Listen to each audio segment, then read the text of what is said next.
one of those things that was the hardest thing was to stop concentrating all my efforts in surviving and start to share a little bit of my energy to begin to thrive. If you just concentrated just 5% of the energy that you put into keeping yourself down in the doldrums, because up to that, it was just surviving rather Yeah. than then going, well, I know I want to thrive. Oh, Yeah. yeah. The question was about you blending science, embodiment, and Yes. spirituality in a Sorry. way that feels okay. I do like a tangent because I find I do digress. it's all right. I digress all the time. So, yeah, how did your journey from nursing into breathwork and intuitive Mm, coaching shape your integrative approach? yeah. It's a really, really beautiful question because I was lucky enough to do nursing for 16 years. I really feel that that helped me to create a really good backbone or a really good foundation, it probably is a better use of words to Mm, use for what I do now, because I have such a good understanding of the human body, such a good understanding of how how all humans are very, very different. mm, Really good caring approach to how I do the work that I do now as well. And then during COVID, was living in Melbourne, which I'm pretty sure I believe is one of the places that had the worst lockdowns in the world. mm, So it was pretty intense working as a nurse at that time, and I had realized that I wanted to do something different. So I mm. found yoga teaching. Okay. And I think I've spoken to you about this before, but up until I would say about 4 or 5 years ago, my mental health was pretty awful as well. I would have horrible chronic anxiety, really big bouts of depression. And I put that down to, now I can see on the other side that I didn't understand my emotions. I didn't know how to feel them. Mm, And I wasn't living in my purpose. And I think that was where the depression was coming from. I just didn't know that I could live another way. And so through doing the yoga teacher training, it helped me to see that, okay, I can do breath work. I can feel my body a little bit more. I mm, think that from there, so much shifted because my marriage randomly abruptly ended after 10 years, and I moved to Brisbane. I was like, you know what? Fuck this. I'm going to start a whole new life because everything's changing right now. So I shifted and moved north and found breathwork. And to me, breathwork changed my life. Like, I mm, cannot speak highly enough about it because up until that point, I was still taking a lot of drugs to numb myself. I was drinking quite a lot, and through doing breath work, and I remember in the training I was doing, mm, we were doing our own exercise to really, to feel this style of breath work is called transformational. So it activates you to feel emotions. And I could feel something in my chest. It's like, what's going on? And one of the women came over to me and she lightly tapped me on my chest and she said, let go. And I was like, oh no, no, no, something's coming up and I can't stop this now. And I remember just letting out this massive scream in a room full of, there must have been 30 people there. Like, I mm, just yelled. I was so angry. And it was ugly. Like, it wasn't just a little yell. mm, It was like guttural, like screaming for all of the moments that I hadn't ever let myself be angry. Up mm, until then, I think I would have called myself someone who was a people pleaser and had really just suppressed everything. Like, if I just push it mm, down and pretend everything's fine from here up, on the surface, everything's good. And I had I looked a certain way and yeah. presented a certain way, and we don't feel our emotions, we just push them down. So that was Mm, like, it was like someone had opened a lid on my truth, and I was like, holy shit, there's another way of living. And mhm, from that moment I was like, I need to do this. I need to bring this to women. Like, I need to yeah. show other people that it is possible to feel this. You found your calling. I did. I knew in that moment that it was part of my purpose because it woke something in me that was so Mm, profound that, it led me on the journey of, I've been sober for 3 years now in terms of drugs, and then alcohol has been, I mean, it's been the same, but I have had one drink in the past 3 years. So if you want to not call that sober, then that's fine. But like, mm, it's certainly, my journey I've shifted so much in who I am, mm, and so that has bled into what I offer now. So yeah. when I talk about embodiment, it's because I've embodied it within myself. To embody something is to bring it into the body. Mm. And so I know that for a lot of things that we can do, we can intellectualize it. Like you can know something really like a lot. You can have all the information in your head, but it's about bringing it down into a felt sense. Yeah.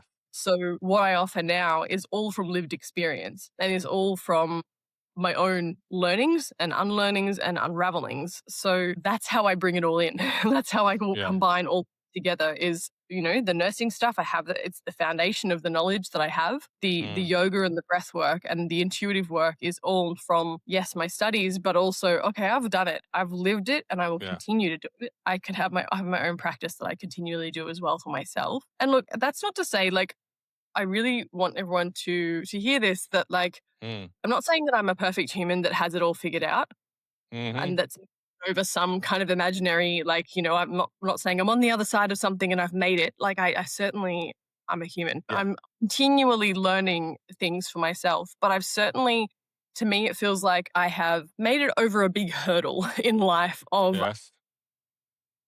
I'm not dealing with drug addiction anymore. And I Mm. used to feel very uncomfortable saying that I had an issue with drugs. I would Yeah. say no, but I do it to it was partying. I would do it to Mm. party, and it took a long time to be like, hey, actually, that was a problem. Yeah. You had a problem, Yeah. and Yeah. so I don't use that word, the addiction word, lightly. It was an issue Mm.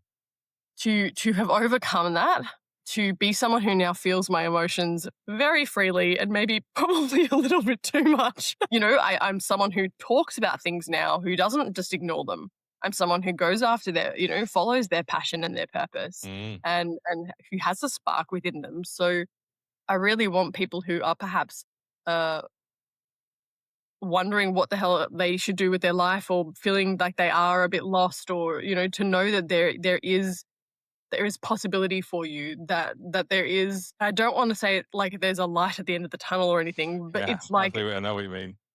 yeah, well, I've been there. I've been so fucking stuck in a hole that I'm like, I can't see a way out. Like, and I get it. And so I really feel like having my own experiences of mental health and having my own experiences of addiction and having all of those things that I've lived through, I do feel like when people come to me and tell me about these things, I'm like, I feel you. Like, I've lived it too. So I'm not saying I understand your experience exactly, but let's work through this from a lens of compassion and Mm. from a lens of curiosity. I will never judge someone for anything that they've been through ever. No. So And we do have a world of judges, don't we? I mean, I'm very similar to you and in obviously background mm, drug use as a young man, lots of yeah, drugs and especially alcohol, which was my worst enemy. yeah, But I manage it. And when you accept things, like you said, you've accepted who you are and what you are, then you can give back more to people to help people. And I think lived mm, experience is so much better. Whether that's lived experience yeah, because you're, as a nurse, you've looked after people in family, or as a psychiatrist because you've gone through mental health, or when I used to do sort of what we call social welfare law work, helping people with homelessness and debt. Particularly, I was in debt yeah, a lot, being obviously drinking and stuff, credit cards and all yeah, that stuff. And it's always better if you come from a position of knowledge to be able to make somebody else's life better. So I think it's just yeah. a great thing that you're doing. A central theme of choosing Woo, your podcast, is self-connection. So what Mm. does self-connection really feel like in a nervous system that's been conditioned to survive rather than thrive? Far out. That's a fucking tough question because Sorry. no, no, but it's a good question though. Like, freaking great question. It's honest, like to be very, very honest, some self connection to someone who is living in survival mode, you might not even know what that is. Like, I know for Mm, myself, when I was living in this chronic state of anxiety and overwhelm and moving in and out of depressive episodes, I had no idea what self connection was. To a sense, I did. Like, I kind of knew that for self care, for example, I would go and have a bath, or I had that kind of an idea about it, but I did not know what true self connection felt mm, like because I was chronically doing things for other people, was chronically thinking that to get worth for myself, I had to be giving to other people all the time, mm, but at the detriment of my own health. Like mm. I think that's why I would take the drugs and would drink a lot, was because I was like, I have to give to everybody else and I'm freaking exhausted and I don't know how to say no. And so, yeah, for someone who is chronically stuck in survival mode, it might be challenging to understand what true self-connection is. Mm. But in saying that, it starts small. If you're someone who's been stuck in Mm. chronic survival mode for a really long time, it's not about all of a sudden shifting from survival mode to, oh, well, now I know all the answers and Mm. I'm Mm. completely in my body. No, it's daily small actions of self-love. It's daily small actions of like doing something that you know is going to help you, support you in feeling more connected to yourself. And Mm. funnily enough, I just did an interview with a woman on the podcast, and I asked people, like I asked you, what's their mantra for life? And her mantra was fuck around and find out. And I think that can be true for figuring out self-connection too, because if you're Yeah. someone who's been chronically disconnected from themselves, maybe Mm. it's about fucking around and finding out and trying on a whole bunch of different things for yourself to feel more connected. For Mhm. example, like when I first started on this journey, I tried Kundalini yoga. Freaking hated it. I was like, this is so weird. I don't Right. like this. If you let that go and then you try something else on. Okay, well, maybe now I'm going to go and try journaling for a bit and see if that helps me connect to myself. And if it doesn't, then you try something else. It's so Mm. individualized to the person that it is, I think, more beneficial to try. It's like clothes. Like, everybody Yes. has different outfits. So you're not going to, what one person wears is maybe not what the next person wants to wear. So it's the same thing. Like with learning how to be connected to yourself, try different things on, see what Mm. fits, keep what fits, and Yes. throw away the rest. You don't have to hold on to every single thing. And I think that for somebody who is stuck in survival mode or who has been stuck and who is learning to move into a state of being more connected to themselves, less is more. Because Yes. when you're in that survival mode, I think it can be easy to get overwhelmed and be like, okay, this is too hard. I can't do this. Yeah. It's Yeah. too much. Totally. Yeah. So start small and know that if you do regress, it's not a judge of your character and it is not meaning that you failed. Mhm. Because I know for me, when I had decided to stop taking drugs, Mm. there was a point of regression. And I remember being like, oh my God, I failed. Like, man, what have I done? Calling myself all sorts of names. Oh, you're a piece of Mhm. shit, or you're this, or you're that, or whatever. And then going, hang on a minute, no. Look at how far you've come. Look at all the things that you've done. Like I think for our brains are wired. There's a negativity bias in the brain and it will naturally pick out things that are negative. So it is about training the brain Yes. to pick up on things of like, hey, you actually have done a pretty good job. Look at how far you've come in X amount of time. Mm. Or even if you are feeling like you haven't done a good job, just finding one thing, one small thing of like, okay, well, today I moved my body and that's enough. Like, Yes. just finding that small piece of connection to self and acknowledging the shit out of it. Because when you are, like I said, putting your attention onto that thing, it will Mhm. naturally expand. That is a law of, I'm pretty sure it's a law of physics. Like you pay attention to something, Yeah. it expands naturally. So I hope that makes sense to your question, but it can be a tricky one, especially if you're someone who has really been stuck in survival mode and is someone also who's very critical of self. Mhm.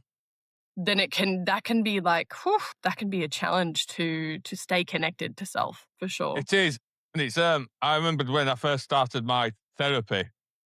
Oh, many years ago, my Mm-hmm. first ever session. I have lots of therapy, me. And one of those things that was the hardest thing was to stop concentrating all my efforts in surviving and start to share a little bit of my energy to begin to thrive. Yeah. Because as you've mentioned, when you've had years, maybe decades of surviving, Yep. because the better the devil you know type of scenario is, and I say, Totally. well, I won't go into names, but there's quite a few people I know personally to me who are going through quite bad things at the moment, and their backgrounds are not great. So Mm. trauma, bad parenting, etc. I mean, I've been through it myself. Is you have to go right. Yes, I get the fact that in survival mode, this is easy. It's the comfy clothes, isn't it? It's the sort of pajamas, it's the dressing gown, it's the comfy slippers. It's like, oh, I always like to wear this and this is what I'm going to do. And that's survival because it's natural. We default to negativity and we have to Mm, force positivity into our way of thinking. mm, I think that's just the way that we're conditioned. I don't think we're born like that way, but the conditioning of us, most of us in life, is that we have to really excel at something to be brilliant. So therefore, when you get that brilliance comment, the praises, then you feel, oh, actually, I'm pretty good, me. But most of us, we don't get that, do we? We go through school, we might go to uni, we might not, we get a job, and it's not great most of the time when we have jobs. Most people don't like their jobs. And you just don't get that. And I think if there was something that was where you could just show people, I would just sometimes think to myself, I wish somebody had shown me a film, for example, a reel, a meme, something mm, modern, mm. to go, right, okay, if you just concentrated just 5% of the energy that you put into keeping yourself down in the doldrums and Yeah. not living, you're just existing and you're surviving, you go, Mm, oh, actually, do you know? Because it's taken me 25 years, probably, mm. to get to the point where I'm doing this, where I've run a business, where I've done some of the things I've done. Because up to that, it was just surviving rather Yeah. than then going, well, I know I want to thrive.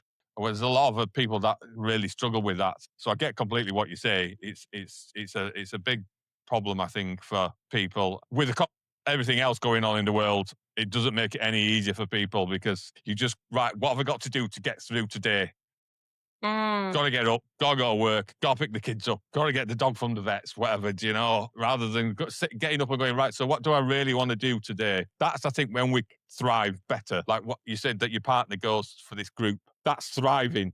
That's doing what you Yeah. really want to do. And that's getting, even like gardening, just gardening, getting your hands in soil, getting filthy dirty under your fingernails, Yeah. Love putting a gardening. seed in, watch it grow, and then eat it if you've Yes. grown something to eat, or watch it flower if you're doing that and that. But Yes. that's thriving. Surviving is the opposite to that. It's just ignoring it because you've got to go get the kids and you've got to go to work, etc. I wish we Mm. lived in a different world to where we did and we all had the money, but we don't. So it's just a way of coping, isn't it? It's a way that we can get through it, and your work helps with that. So you Well, talk about, sorry, go on. Yeah. no, I was just going to say quickly that, like, to what you were saying, what I've noticed for myself and Mm, for a lot of women that I work with is that when we're going through this journey of self growth and of really coming back home to ourselves and of realizing that, we hold the power within ourselves to create our own realities. mm, The brain, like you said it so beautifully, like the brain just wants to keep you safe and wants to keep you in the known. So it will do whatever it can to convince mm, you that the known is where you should stay. And so I've kind of it's going to sound really weird, but I've kind of realized or like made it for myself that it's like a little game. That life's like a little game. So when I'm moving through this state, when I know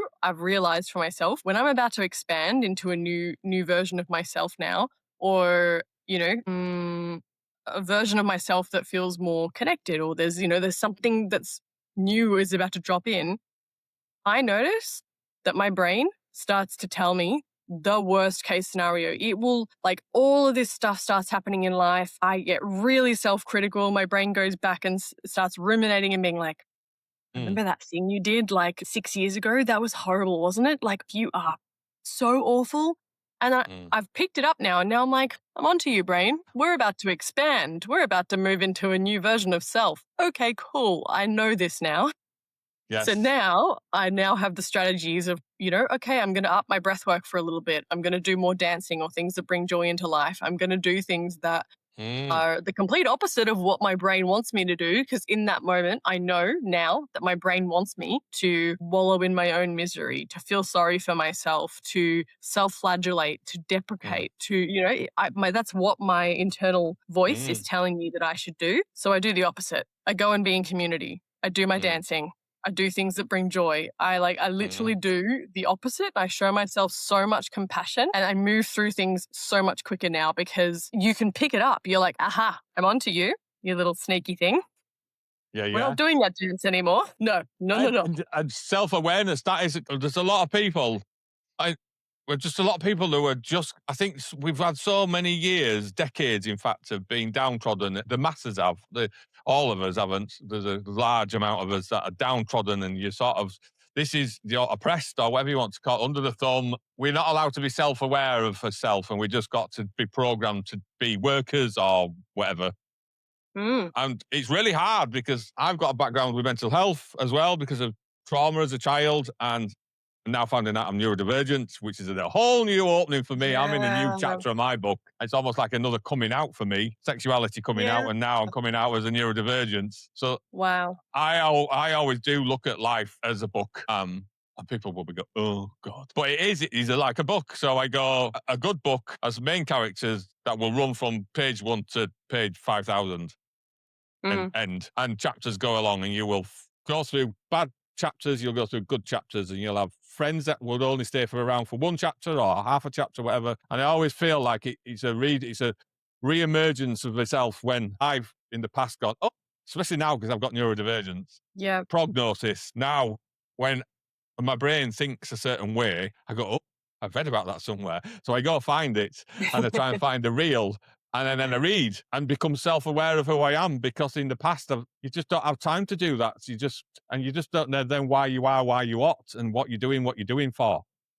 Yeah. And that sort of ties in with what you're saying. It's thriving, is self-awareness, is it's all Mm. education as well. Like this podcast is people going, oh, actually, do you know, I've been thinking, like you just said, about, oh, the brain's telling me to be negative and do something really bad to myself, to jeopardize, Mhm. Mhm. self-sabotage, autistic, anybody. Well, I've had this being told about, because I'm a great self-flagellator and Oh, yeah. procrastinator and self-sabotager, my God. But not anymore, because I've gone, right, Mm. you've buggered up 4 decades of your life by being Mm. a procrastinator. So it's time to sort of stop that and get a grip of the brain. And when the brain says, no, you need to go do something really stupid with yourself, you go, no, I don't want to do that. I'm going to do this Yeah. because I've learned that stuff you get me to do doesn't help me at all. Yeah. It just Exactly. makes my life a bloody misery. And now I want to do things that is scary because I've never been in a situation where I am at the moment. But I think Mm. that's also a joy to do because it's an experience and it keeps you alive. If you just, I don't know whether you will live longer by doing that, but it's something that you do wake up, and I'm not a religious person, so I don't really get the whole that, but I can see the similarities when I do know religious people, when they have these epiphanies and stuff, is when you have that moment where you go, right, okay, this is different. It's Yeah. new, Yep. but I'm going to give it a go because Yep. what's the worst? That's how I always say to myself, what's the worst that's going to happen? Am I going to die by not sitting sort of on my day off and doing nothing all day other than doom scrolling, Mm. and do something maybe like go and create a new business online, spend 7 hours creating a new business income stream, or 7 hours scrolling about the world? Yeah. And I Exactly. think people always default to the scrolling, don't they? And that's how their algorithms work so well. Unfortunately, they're not stupid. They're very clever, these people that design these Mhm. social Yeah. media platforms.